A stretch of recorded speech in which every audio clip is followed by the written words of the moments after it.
Well, seconds. I mean, literally 10 minutes ago, we were chatting to Angelina Kelly saying, will Millie Bright be in the squad for the upcoming Lionesses games? And Angelina's... what's just popped up on our screens, Angelina? What have we just learned? It's like we pushed her over the edge. Yeah, I think that she was listening. She thought, you know what, I'm just going to announce it. Yeah. So Chelsea captain, England international Millie Bright has announced her retirement from international football with England. Not a massive surprise, I would say. Obviously, she has been absolutely fantastic for England. She was part of the side that won the Euros in 2022. A very, very important centre-back for England and for Chelsea.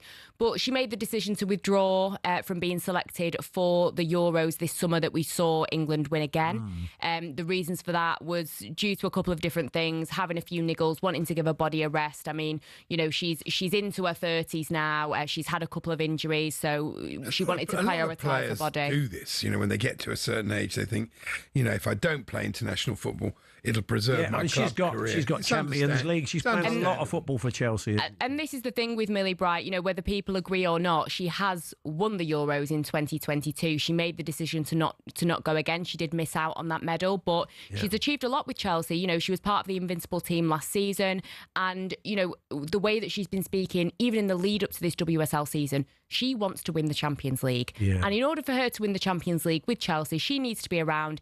If it doesn't happen this season, next season, you know, if she wants to be around for a couple more seasons to ensure that happens, maybe even win it more than once, you know, she's got to be at her best. And maybe this is why she's made the decision. Also, we've seen it happen a couple of times, you know, with somebody like Fran Kirby, who I think you know, she was pretty much told that she wasn't going to be in the Euros team.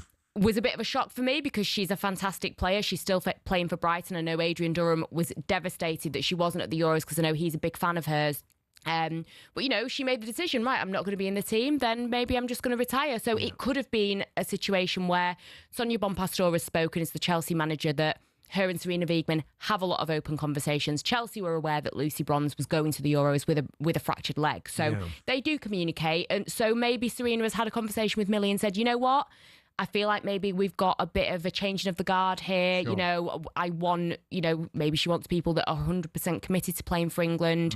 And she's just thought, you know what, we've got some young talent coming through, like I mentioned before, Maya Letizier for Manchester United, Katie Reid for Arsenal, amongst others. So maybe she just thought, you're not in my plans, so Millie's made the decision, or she's made it off her own back, we're unsure. Well, congratulations on a great career. Fantastic, And I'm sure there'll be more on that later on. Angelina, thanks for popping back in. Thank you.